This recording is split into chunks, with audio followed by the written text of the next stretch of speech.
And with this year's new Big E now over, vendors spent today packing up and moving out. Western Mass News reporter Daniel Santiago joins us live tonight in studio after catching up with some of them as they reflect on the past 17 days. Daniel. Chris, Abby, the vendors I spoke with today, both first-timers and regulars at the fair, say despite the challenges they had a positive experience and they look forward to next year.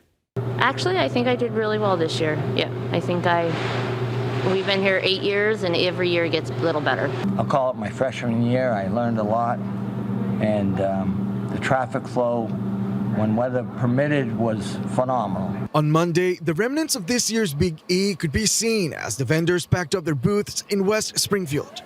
Among them, Joey and Jonathan Cunningham, the owners of Joey's Deli and Market, first-timers at the fair. Western Mass News first introduced you to them ahead of the Big E, as Jonathan prepared by making 4,000 handmade pies. I think that was a huge stress coming in. As we got started, I think we were able to realize what we had was potentially going to be not sufficient. So we quickly got to cooking again, and which is a great problem to have. We started with about 4,200 pies and finished with about 6,000.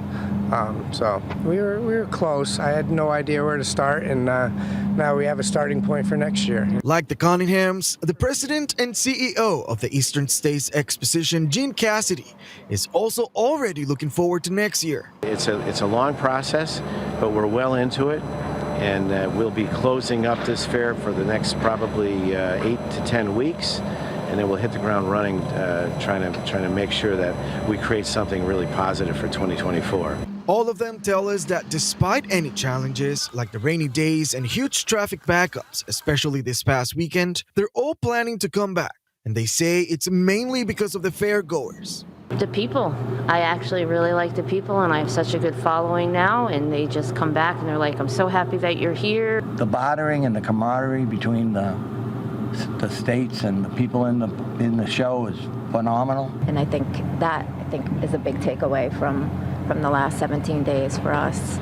It was nice meeting all of the people too. For me, that was my favorite part, was talking to everybody.